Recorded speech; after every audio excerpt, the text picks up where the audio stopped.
Got a part of your garden that feels like a lost cause? That dark, damp corner where nothing seems to grow, leaving you with struggling plants and bare dirt. It's frustrating. But what if that problem area could become the most enchanting part of your yard? The secret to a great no-sun garden isn't some miracle product. It's a change in mindset. Stop fighting the shade and start working with it by recreating a small slice of the forest floor. Think of a walk in the woods. The ground is a rich carpet of ferns and wildflowers living under the trees. These native woodland species are the key.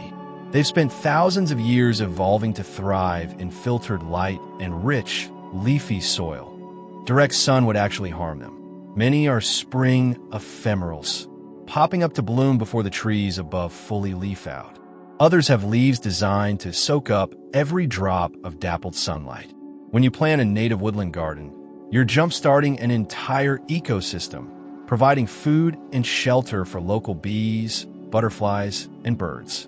It also means less work. Those fallen leaves you're told to rake up, leave them.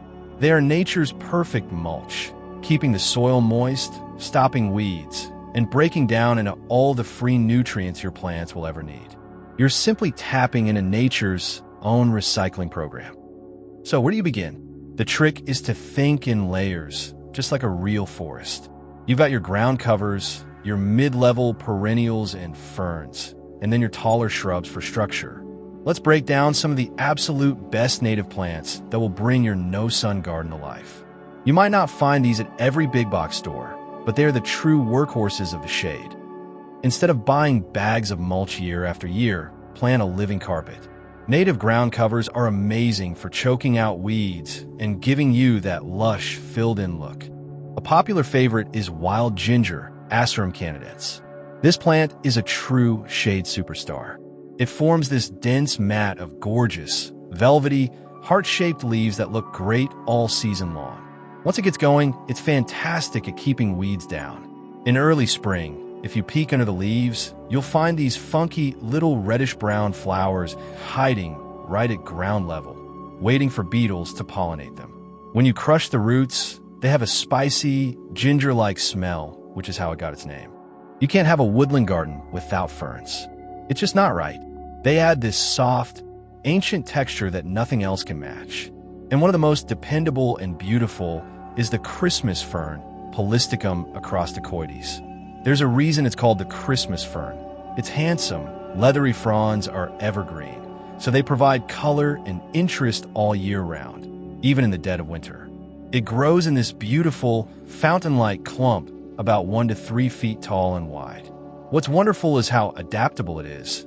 It loves shade and can handle soil that gets a little dry once it's established, perfect for under trees. Plus, it's super resistant to deer and rabbits, which is a huge bonus for a lot of us.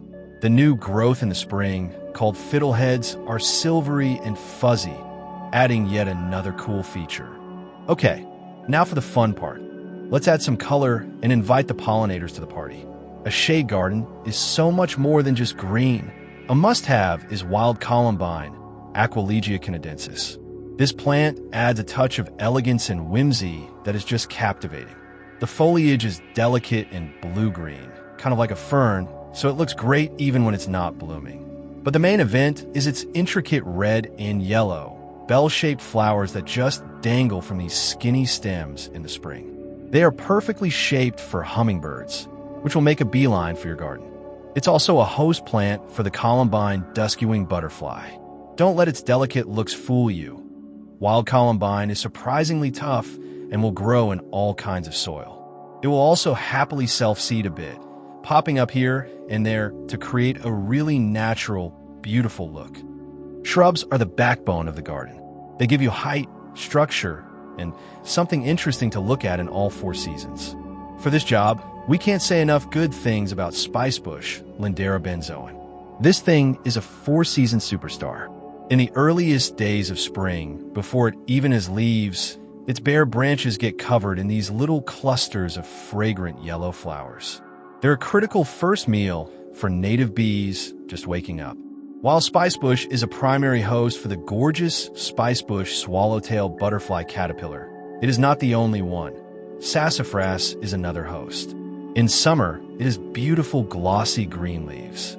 Then in fall, the foliage turns this brilliant, glowing yellow, and female plants make bright red berries that songbirds go crazy for.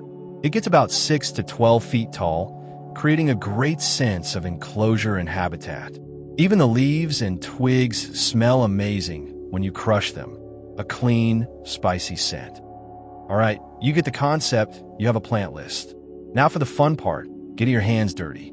I'm going to show you how to set up a brand new woodland bed right here in this challenging, dark corner.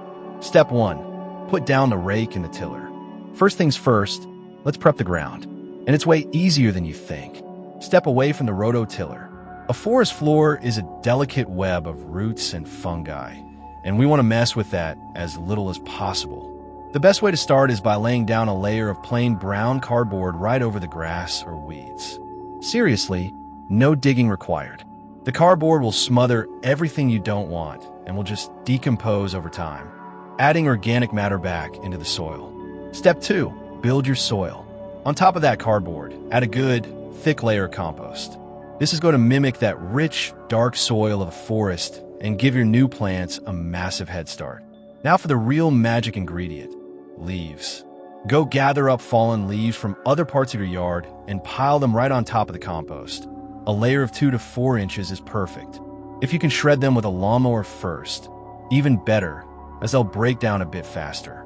This leaf litter is the lifeblood of your woodland garden. It's your mulch, fertilizer, and wildlife habitat all in one. Step 3, planting in layers. Now, let's place our plants. Remember to think in layers to get that natural, foresty vibe.